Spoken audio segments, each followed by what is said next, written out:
Hello à tous, merci de me suivre sur ma chaîne Beaumont Vision. Donc voilà, cette vidéo succède aux autres pour maintenant en fait vous montrer comment je canalise les messages de mes guides. Donc je vous ai tout montré comment faire, donc l'ancrage, la connexion à votre conscience divine. Et maintenant je vais vous montrer, je vais vous donner les informations aujourd'hui de mes guides. Donc je ferme les yeux, comme je vous ai montré, je m'ancre à la terre.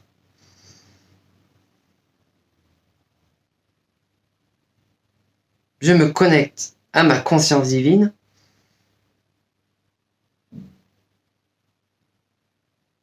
Et maintenant, je vais demander à m'adresser à un des guides, un des êtres de lumière qui est présent ici à côté de moi.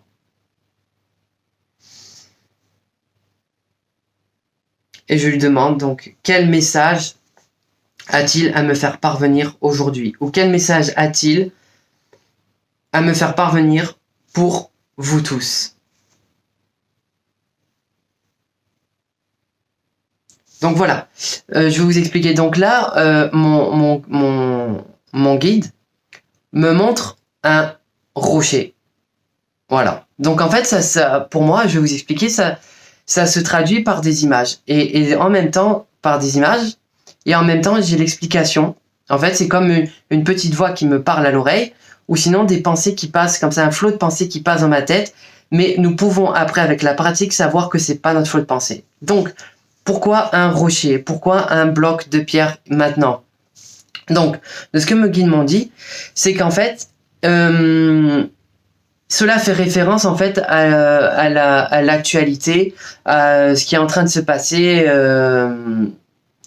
en fait dans le côté est. Donc on va dire vous savez de quoi je parle en ce moment. Donc en fait il est en train de me dire de rester fort. Donc en fait la symbolique du rocher, comme il explique, c'est de rester fort, de savoir tenir aussi ses positions. Donc ça veut dire que là, en dehors de ce qui se passe dans le contexte géopolitique, c'est plus dans le fait de s'affirmer, donc d'être comme un roc face en fait à des personnes peut-être influençables ou qui veulent nous influencer pour nous faire adopter leur point de vue et non le leur.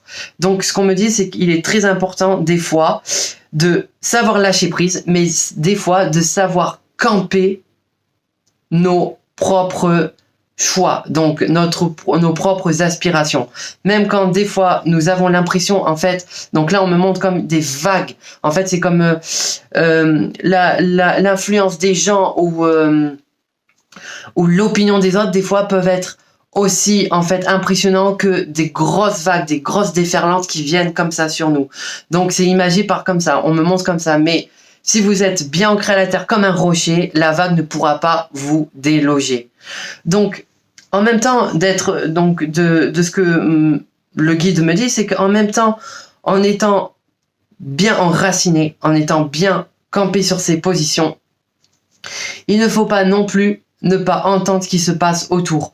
Donc ça veut dire que, en fait, dans les informations qu'on a en permanence, donc dans la vie de tous les jours, il y en a à prendre et il y en a à en laisser. Comment savoir celle qui a à prendre et celle qui en a à laisser? Eh ben, on va vous dire quelque chose, il faut écouter le ressenti de notre corps.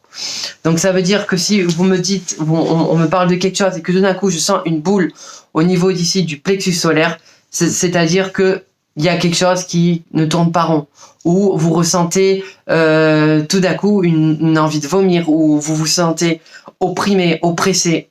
Là, en fait, c'est le signe que l'information n'est pas à être assimilée par vous. Donc, c'est-à-dire que, voilà, donc il faut bien sûr être solide, ne pas être trop influençable, mais savoir quand même écouter dans tout ce flot de pensée, qu'est-ce qu'il y a en fait à prendre et qu'est-ce qu'il y a à laisser. Donc ensuite, si je demande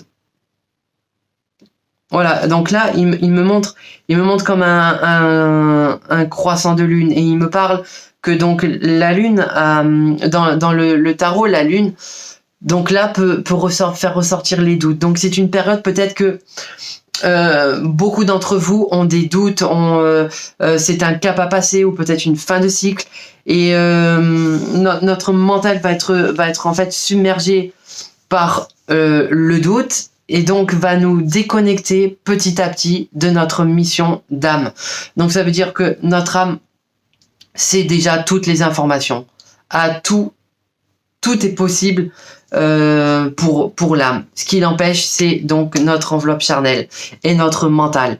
C'est notre mental qui bloque le message de l'âme. Donc le doute, qu'ici mon guide me le précise bien par la lune, et qui en fait cette période va faire ressurgir toutes ces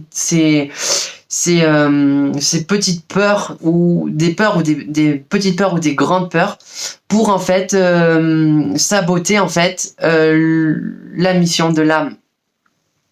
Donc pour comment faire en fait pour chasser ce doute? Eh ben, essayez de faire des activités, comme là on me le dit, des activités où vous allez vous épanouir. Donc, c'est-à-dire que si vous aimez dessiner. En fait, votre mental va être focalisé sur l'action de dessiner. Vous ne pourrez pas penser en même temps. Si ça peut être pareil pour la peinture, hein, ça peut être pareil pour les gens qui aiment aller nager. Les gens, voilà, en fait, une activité où vous vous sentez bien. En fait, quand vous allez faire l'activité où vous vous sentez bien, vous serez en pleine conscience. Donc, vous allez être conscient de ce que vous êtes en train de faire. Votre mental ne va pas divaguer. Donc, voilà ce qui est important. Si je prends mon cas, pour moi, c'est la méditation. La méditation, ça fait maintenant plusieurs années que je la pratique. Et c'est grâce à cette méditation qu'en fait, j'arrive à faire chasser les pensées et que j'arrive à avoir vraiment les messages de mon âme et de ma conscience divine. Donc, quelle autre information mon guide veut me faire parvenir? Voilà, on me montre en fait des personnes qui doivent se tenir les mains, qui doivent être soudées, vous savez, comme la chaîne humaine. Donc, je vous parlais que ça pourrait être en lien avec le contexte actuel, les guerres, les tensions, tout ça. En fait, voilà, il faut qu'en fait l'être humain puisse arriver à être soudés l'un de l'autre. Donc, tant qu'il y aura des guerres dans ce monde, ça veut dire qu'en fait, l'être humain ne pourra pas exprimer l'amour de Dieu. Donc, tant qu'il va convoiter ce que l'autre a, tant qu'il y aura des conflits pour des fois rien du tout, et ben en fait, ça va galvauder le message essentiel de l'univers, que Jésus l'avait très bien décrit dans la Bible, qu'il fallait s'aimer les uns les autres. Donc c'est ça. C'est qu'en fait, là mon guide me précise bien que en fait, dès qu'on va penser à son propre intérêt personnel, le message en fait de l'amour sera biaisé. Donc bien sûr, attention, ce qu'il faut comprendre, c'est que il faut quand même vivre pour soi, parce que c'est avec soi-même qu'on va vivre. Mais on doit vivre pour soi avec les autres. Ça veut dire qu'on ne peut pas penser comme si qu'on était seul, parce que ce n'est pas le cas. Donc, voilà, c'est très très bien imagé. C'est en fait voilà les images, en fait comment les images m'apparaissent. En fait, ça me stimule au niveau d'ici, donc le chakra du troisième œil. Et en même temps, donc ici vous avez la vision et ici vous avez l'information. Donc moi je ressens une pression ici, et en fait, ça fait comme un faisceau comme ça descend et ça renvoie comme ça, comme un projecteur. Donc voilà pour le message de mes guides,